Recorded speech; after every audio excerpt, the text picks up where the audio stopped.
Hello friends, வணக்கம் and welcome to Tamil பங்கு சந்தை. இன்னைக்கு நிஃப்டி 50 வந்து கிட்டத்தட்ட 9 பாயிண்ட்ஸ் இன்க்ரீஸ் ஆகி 0.07% பாசிட்டிவ்ல 13,567ல க்ளோஸ் ஆயிருக்கு. அதுவே பேங்க் நிஃப்டி பார்க்குறப்போ கிட்டத்தட்ட 54 பாயிண்ட்ஸ் டிக்ரீஸ் ஆகி 0.18% நெகட்டிவ்ல 30,691ல க்ளோஸ் ஆயிருக்கு. இன்னைக்கு நிறைய பேர் வந்து மெஜஸ்கோட டிவிடெண்டை பற்றி கேட்டிருந்தீங்க. கவலைப்படாதீங்க, இந்த வீடியோவில் மெஜஸ்கோ பற்றி ஃபுல் டீட்டெயில்டாக பார்க்கலாம். அதுக்கு முன்னாடி நீங்கள் நம்ம தமிழ் பங்கு சந்தை சேனலை சப்ஸ்கிரைப் பண்ண மறந்துருந்தீங்கன்னா கண்டிப்பாக சப்ஸ்கிரைப் பண்ணிக்கோங்க. அப்படியே பக்கத்தில் இருக்கிற பெல் ஐக்கானையும் கிளிக் பண்ணிக்கோங்க. அண்ட் நம்மளோட கண்டென்ட் உங்களுக்கு பிடிச்சதுன்னா கண்டிப்பாக லைக் பண்ணி உங்கள் ஃப்ரெண்ட்ஸ் அண்ட் ஃபேமிலிஸ்க்கும் ஷேர் பண்ணுங்க. அண்ட் வீடியோ டிஸ்கிரிப்ஷனில் இருக்கிற டெலிகிராம் லிங்கை கிளிக் பண்ணி டெலிகிராம் சேனலையும் ஜாயின் பண்ணிக்கோங்க. ஓகே, ஃபர்ஸ்ட் வந்து மெஜஸ்கோவோட டிவிடெண்ட் அப்டேட்டை பற்றி பார்க்கலாம். ஆக்சுவலாக இன்னைக்கு வந்து அப்டேட் என்னன்னு பார்க்குறப்போ மெஜஸ்கோ கம்பெனி வந்து கிட்டத்தட்ட 19,480% வந்து டிவிடெண்ட் அனௌன்ஸ் பண்ணியிருக்காங்க. அண்ட் இந்த பர்சன்டேஜ்ன்றது கரண்ட் மார்க்கெட் ப்ரைஸ் வச்சு பார்க்கக்கூடாது, அந்த கம்பெனியோட ஃபேஸ் வேல்யூ வச்சு பார்க்கணும். ஸோ இந்த கம்பெனியோட ஃபேஸ் வேல்யூ வந்து 5 rupees. ஸோ 5 rupeesக்கு 19,480% அப்படின்னா அது வந்து கிட்டத்தட்ட 974 rupees வரும். ஸோ நீங்கள் வந்து அவங்க சொல்கிற ரெக்கார்ட் டேட்டுக்கு ஒரு ஷேர் வந்து டிமேட்டில் வச்சுருந்தீங்கன்னா உங்களுக்கு கிட்டத்தட்ட 974 rupees கொடுப்பாங்க. அப்போ இந்த டிவிடெண்ட்டுக்கு எலிஜிபிள் ஆகிற டேட்ஸ்னு பார்க்குறப்போ எக்ஸ் டிவிடெண்ட் டேட் வந்து 23rd December கொடுத்துருக்காங்க. ஸோ இந்த எக்ஸ் டேட்டுக்கு ஒரு நாள் முன்னாடி, அதாவது 22nd December ஆர் அதுக்கு முன்னாடி நீங்கள் இதோட ஷேர்ஸ் வாங்கியிருந்தீங்கன்னா நீங்கள் வந்து இந்த டிவிடெண்ட்டுக்கு எலிஜிபிள் ஆவீங்க. அண்ட் அப்படி இந்த டிவிடெண்ட்டுக்கு எலிஜிபிளாக இருந்தீங்கன்னா உங்களுக்கு அந்த டிவிடெண்ட் வந்து 30th December பே அவுட் பண்ணுவாங்கன்னு சொல்லியிருக்காங்க. ஆனால் இந்த அளவுக்கு டிவிடெண்ட் கொடுப்பாங்கன்றதுனாலே இந்த ஸ்டாக்கை வாங்காதீங்க. ஏன்னா கம்பெனி வந்து எவ்வளோ டிவிடெண்ட் அனௌன்ஸ் பண்ணியிருக்காங்களோ அந்த அமௌண்ட் வந்து எக்ஸ் டேட் அன்னைக்கு ஸ்டாக் ப்ரைஸ்லேருந்து குறைஞ்சிரும். ஃபார் எக்ஸாம்பிள், இந்த ஸ்டாக்கை வந்து நீங்கள் 984ல் வாங்குறீங்கன்னா இவங்க டிவிடெண்ட் வந்து 974 அனௌன்ஸ் பண்ணதுனால எக்ஸ் டேட் அன்னைக்கு 984லேருந்து 974 மைனஸ் ஆகிடும். ஸோ 10 ரூபாய்க்கு இந்த ஸ்டாக்கோட வேல்யூ வந்துடும். ஸோ ஜஸ்ட் டிவிடெண்ட்டுக்காகவே இந்த ஸ்டாக் வந்து இப்போ பை பண்ணுறதுன்றது எந்த யூஸும் இருக்காது. ஓகே, அடுத்து நம்ம முக்கியமாக வந்து ஏன் இந்த கம்பெனி இந்த அளவுக்கு டிவிடெண்ட் அனௌன்ஸ் பண்ணியிருக்காங்கன்றதை நம்ம பார்க்கலாம். ஆக்சுவலாக மெஜஸ்கோ கம்பெனி என்னவோ அவங்களோட என்டையர் பிஸ்னஸை வந்து வைண்ட் அப் பண்ணலான்னு பார்த்துக்கிட்டு இருக்காங்க. ஸோ அதுக்காக அவங்க கிட்ட இருக்கிற யூஎஸ் சப்சிடரி கம்பெனியை வந்து தாமஸ் பிராவோ அப்படின்ற ஒரு பிரைவேட் ஈக்விட்டிக்கு வந்து வித்தாங்க. அண்ட் அந்த டீல் வேல்யூ வந்து கிட்டத்தட்ட $594 மில்லியன் இருந்தது. அண்ட் மெஜஸ்கோ இந்தியா கம்பெனிக்கு வந்து அந்த மெஜஸ்கோட யூஎஸ் சப்சிடரி கம்பெனியில் 74% ஸ்டேக் இருந்தது. அதனால அந்த டீல் இருந்து மெஜஸ்கோ இந்தியா கம்பெனிக்கு வந்து கிட்டத்தட்ட $421 மில்லியன் வந்தது. அது வந்து இந்தியன் ருபீஸ்ல பார்க்குறப்போ கிட்டத்தட்ட 3,150 crores இருக்கும். அது டாக்ஸஸ் எல்லாமே போக ஒரு 2,550 crores வந்திருந்தது. ஸோ இப்படி அவங்களோட பிஸ்னஸை செல் பண்ண பிறகு இப்போ அந்த கேஷை வந்து கம்பெனியோட ஷேர் ஹோல்டர்ஸ்க்கு வந்து டிஸ்ட்ரிபியூட் பண்ணணும். அதை வந்து பைபேக் அண்ட் டிவிடெண்ட் வழியா டிஸ்ட்ரிபியூட் பண்ணலான்னு பிளான் பண்ணியிருந்தாங்க. ஸோ ஃபர்ஸ்ட் வந்து பைபேக் அனௌன்ஸ் பண்ணியிருந்தாங்க. ஸோ பைபேக்ல வந்து ஃப்ளோர் ப்ரைஸா 845 rupees வச்சிருந்தாங்க. அதாவது ஷேர்ஸை வந்து 845 rupees கொடுத்து வாங்கிக்கிறதா சொல்லியிருந்தாங்க. அண்ட் அந்த பைபேக் வந்து இந்த மாதம் December 11th அன்னைக்கு முடிஞ்சிருந்தது. அண்ட் அந்த பைபேக்ல கிட்டத்தட்ட 163.9 crores வர்த்துள்ள ஷேர்ஸை வந்து அவங்க பைபேக் பண்ணிக்கிட்டாங்க. ஆக்சுவலாக கம்பெனி என்னவோ கிட்டத்தட்ட 24.8% ஷேர்ஸை வந்து பைபேக்ல வாங்கிக்கலான்னு பிளான் பண்ணியிருந்தாங்க. ஆனால் அந்த பைபேக்கோட ப்ரைஸை விட மார்க்கெட்டில் வந்து அதிகமான ப்ரைஸ் இருந்ததுனால அந்த அளவுக்கு பைபேக்ல வந்து பப்ளிக் ஆஃபர் பண்ணல. அதாவது 24.8% ஷேர்ஸை வாங்கலான்னு பிளான் பண்ணவங்க கிட்டத்தட்ட 5.2% ஷேர்ஸ் மட்டும்தான் வந்து ஆஃபர் ஆனதுனால அந்த 5.2% ஷேர்ஸை வந்து கிட்டத்தட்ட 163.9 crores கொடுத்து வாங்கியிருக்காங்க. ஸோ அந்த யூஎஸோட சப்சிடரி கம்பெனியை வித்தப்போ அவங்களுக்கு கிட்டத்தட்ட 2,550 crores மேலே வந்திருந்தது. ஆனால் அந்த அமௌண்ட்ல இருந்து வெறும் 163 crores மட்டும்தான் வந்து ஷேர் ஹோல்டிங்க்கு அந்த பைபேக் வழியாக டிஸ்ட்ரிபியூட் பண்ண முடிஞ்சது. ஸோ இப்போ வந்து அவங்களோட எல்லா கேஷ் வேல்யூஸையும் கன்சாலிடேட் பண்ணி அதை வந்து டிவிடெண்ட் வழியாக டிஸ்ட்ரிபியூட் பண்ணுறாங்க. அதாவது இங்கே பார்த்தீங்கன்னா total cash availability as on December 15th 2020, அதாவது இன்னைக்கு டேட்டா படி பார்க்குறப்போ அவங்க கிட்ட கேஷ் அண்ட் ஃபிக்ஸ்டு டெபாசிட்ஸ் வந்து 2,319 crores இருக்குன்னு சொல்லியிருக்காங்க. அண்ட் அதுவே mutual funds and other investment எல்லாம் சேர்ந்து 961 crores இருக்குன்னு சொல்லியிருக்காங்க. ஸோ இந்த ரெண்டு அமௌண்ட் சேர்த்தா கிட்டத்தட்ட 3,279 crores வருது. இதில் அவங்களோட டாக்ஸ் எக்ஸ்பென்சஸ் எல்லாமே மைனஸ் பண்ணி பார்க்குறப்போ கிட்டத்தட்ட 3,055 crores வருது. அதில் ஆல்ரெடி பைபேக் வழியா 163 crores வந்து பே பண்ணதுனால அதை மைனஸ் பண்ணி பார்க்குறப்போ கிட்டத்தட்ட 2,891 crores வருது. ஸோ இப்போ கம்பெனி கிட்ட இந்த 2,891 crores இருக்கு. இந்த கேஷை வந்து அவங்களோட எல்லா ஷேர் ஹோல்டர்ஸ்க்கும் டிஸ்ட்ரிபியூட் பண்ணலான்னு பார்க்குறாங்க. இந்த கம்பெனில மொத்தமா ஷேர் ஹோல்டர்ஸ் வந்து எவ்வளவு இருக்காங்கன்னு பாக்குறப்போ கிட்டத்தட்ட 2.85 crores இருக்காங்க. ஸோ இந்த 2891 crores வந்து 2.85 crores ஷேர் ஹோல்டர்ஸ்க்கு வந்து டிஸ்ட்ரிபியூட் பண்ணணும்னா ஒவ்வொரு ஷேர் ஹோல்டருக்கும் கிட்டத்தட்ட 1010 rupees கொடுக்கணும். ஆனா இப்பத்துக்கு கம்பெனி வந்து இந்த 2891 crores இருந்து 103 crores வந்து சைட்ல வச்சுட்டு மிச்சம் இருக்கிற அமௌண்டான 2788 crores மட்டும் தான் வந்து டிஸ்ட்ரிபியூட் பண்ணலாம்னு பாக்குறாங்க. ஸோ 2788 crores வந்து 2.85 crore ஷேர் ஹோல்டர்ஸ்க்கு டிஸ்ட்ரிபியூட் பண்ணணும்னா கிட்டத்தட்ட 974 rupees பர் ஷேரா இருக்கும். ஸோ இந்த 974 rupees பர் ஷேரை தான் வந்து இப்போ எல்லா ஷேர் ஹோல்டருக்குமே டிவிடெண்டா அனௌன்ஸ் பண்ணியிருக்காங்க. ஸோ டோட்டலாகவே அந்த கம்பெனி கிட்ட ஒவ்வொரு ஷேர் ஹோல்டருக்கும் கொடுக்கறதுக்கு 1010 rupees மட்டும் தான் இருக்கு. ஸோ இப்பத்துக்கு ஒவ்வொரு ஷேர் ஹோல்டருக்குமே 974 rupees கொடுத்த பிறகு மிச்சம் இருக்கிற அமௌண்ட், அதாவது 1010ல இருந்து 974 மைனஸ் பண்றப்போ நம்மளுக்கு மிச்ச அமௌண்ட் வந்து 36 rupees வரும். அந்த 36 rupees வந்து ரெகுலேட்டரி அப்ரூவல் எல்லாமே கிடைச்ச பிறகு கொடுக்கணும்னு சொல்லியிருக்காங்க. அண்ட் இதை தாண்டி வந்து அவங்கக்கிட்ட ரியல் எஸ்டேட் இருக்கு. அந்த ரியல் எஸ்டேட்டையும் மானிட்டைஸ் பண்ண பிறகு அதோட ப்ரொசீட்ஸையும் வந்து ஷேர் ஹோல்டருக்கு கொடுக்கணும்னு சொல்லியிருக்காங்க. ஆனா அந்த ரியல் எஸ்டேட் மானிட்டைசேஷன் எல்லாமே வந்து 1 வருஷத்துக்கும் மேல ஆகலாம் அப்படின்னு சொல்லியிருக்காங்க. ஸோ சிம்பிளா பாக்குறப்போ கம்பெனி என்னவோ அவங்களோட பிசினஸ் எல்லாத்தையும் செல் பண்ணி வந்த கேஷை வந்து எல்லா ஷேர் ஹோல்டருக்கும் டிஸ்ட்ரிபியூட் பண்றாங்க. அப்படி வந்த கேஷை பாக்குறப்போ ஒவ்வொரு ஷேர் ஹோல்டருக்குமே 1010 rupees கொடுக்கறதுக்கு அவங்க கிட்ட கேஷ் இருக்கு. அண்ட் அந்த 1010 rupeesல இருந்து இப்பத்துக்கு 974 rupees கொடுப்பாங்க. அண்ட் மிச்சம் 36 rupeesன்றது ரெகுலேட்டரி அப்ரூவல்ஸ் எல்லாமே கிடைச்ச பிறகு கொடுப்பாங்க. ஸோ இது எல்லாத்தையும் கேட்ட பிறகு உங்களுக்கு ஒரு கேள்வி வரலாம், அதாவது இந்த ஸ்டாக்கை வந்து நான் இப்போ புதுசாக பை பண்ணுறதுனால ஏதாவது ஒரு லாபம் வருமா அப்படின்னு கேட்பீங்க. இதுக்கு ஒரு எக்ஸாம்பிள் எடுத்துக்கலாம்.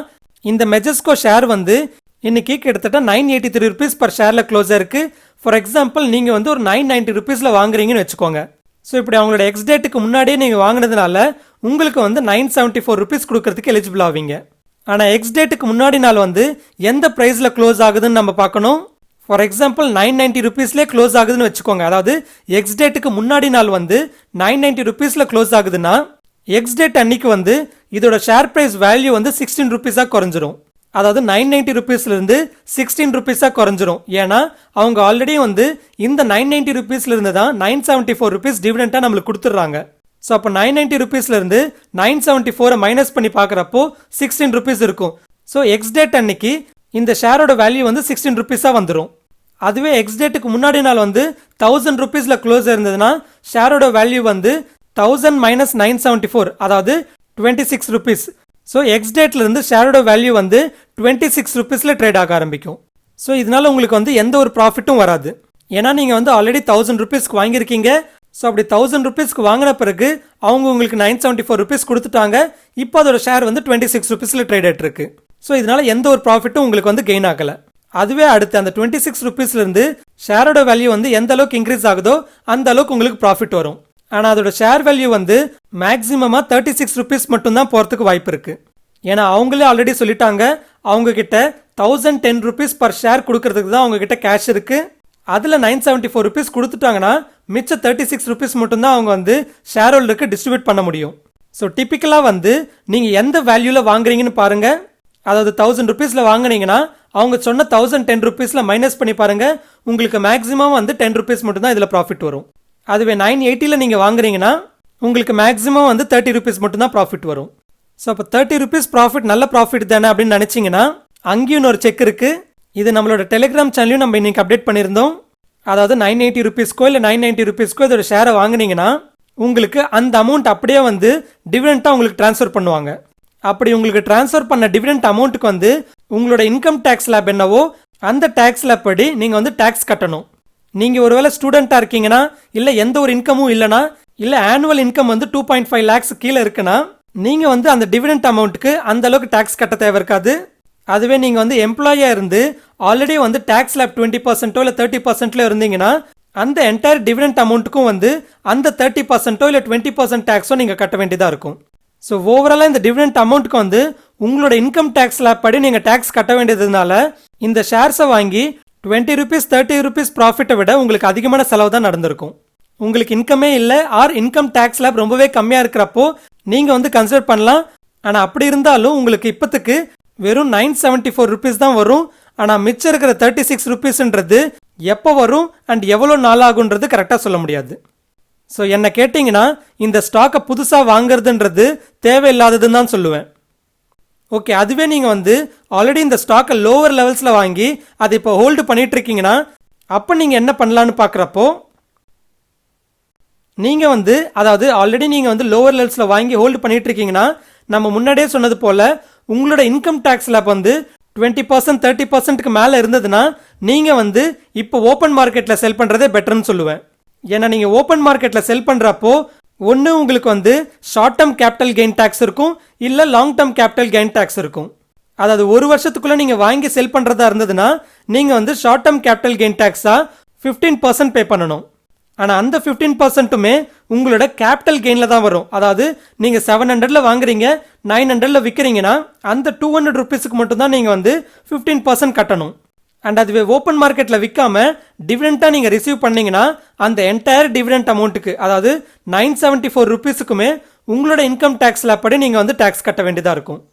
அண்ட் அதுவே நீங்கள் வந்து லாங் டேர்ம் கேபிட்டல் கெயின் டேக்ஸ்குள்ளே வந்தீங்கன்னா உங்களோட லாங் டேர்ம் கேபிட்டல் கெயின் வந்து 1 lakh rupees வரைக்கும் இருந்ததுன்னா உங்களுக்கு வந்து எந்த டேக்ஸும் இருக்காது.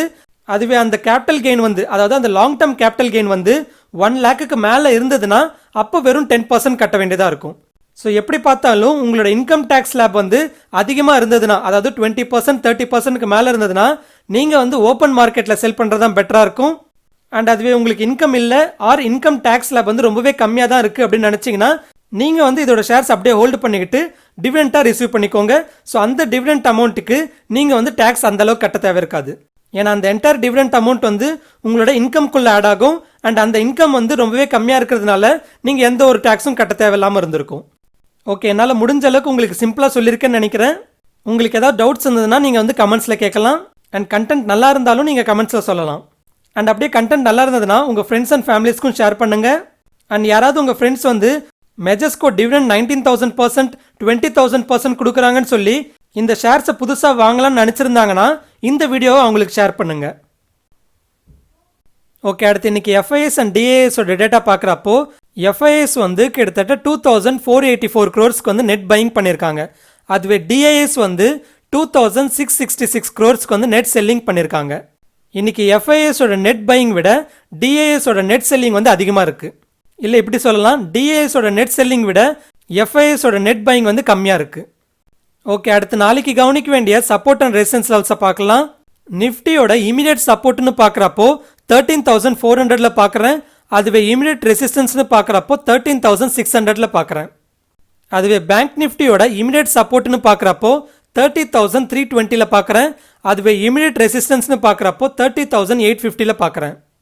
ஓகே, அடுத்து இந்த வாரம் எக்ஸ்பைரி ஆகிற நிஃப்டியோட ஆப்ஷன் செயின் பார்க்குறப்போ கால் ஆப்ஷன் சைடில் அதிகமான ஓப்பன் இன்ட்ரெஸ்ட் வந்து 13,600 ஸ்ட்ரைக் ப்ரைஸில் இருக்குது.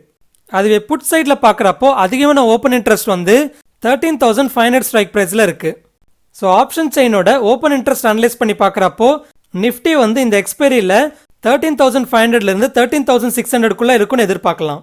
ஆனால் இது ரொம்பவே ஷார்ட் ரேஞ்சாக இருக்கிறதுனால அடுத்த லெவல்ஸில் வந்து எங்கே ஓப்பன் இன்ட்ரெஸ்ட் அதிகமாக இருக்குன்றதையும் நம்ம கவனிக்க வேண்டியதாக இருக்கும். ஸோ இது ஃப்ரெண்ட்ஸ் ஃபைனலி நம்ம வீடியோ. ஸ்டாக் மார்க்கெட் ரிலேட்டடாக லேட்டஸ்ட் அப்டேட்ஸ் வேணும்னா டிஸ்கிரிப்ஷனில் இருக்கிற லிங்கை கிளிக் பண்ணி டெலிகிராம் சேனலில் ஜாயின் பண்ணிக்கோங்க அண்ட் இன்ஸ்டாகிராம் பேஜை ஃபாலோ பண்ணிக்கோங்க. இந்த கண்டென்ட் பிடிச்சிருந்துன்னா கண்டிப்பாக லைக் பண்ணுங்கள், அப்படியே உங்கள் ஃப்ரெண்ட்ஸ் அண்ட் ஃபேமிலிஸ்க்கும் ஷேர் பண்ணுங்கள். இந்த வீடியோ ரிலேட்டடாக உங்களுக்கு ஏதாவது கருத்து இருந்ததுன்னா கமெண்ட்டில் சொல்லுங்கள். அண்ட் நம்ம சேனலை சப்ஸ்கிரைப் பண்ண மறந்துருந்தீங்கன்னா கண்டிப்பாக சப்ஸ்கிரைப் பண்ணிக்கோங்க. இன்னொரு இன்ட்ரெஸ்டிங் வீடியோட மறுபடியும் உங்கள் முன்னாடி வர. அது வரைக்கும் டேக் கேர். ஜெய் ஹிந்த்.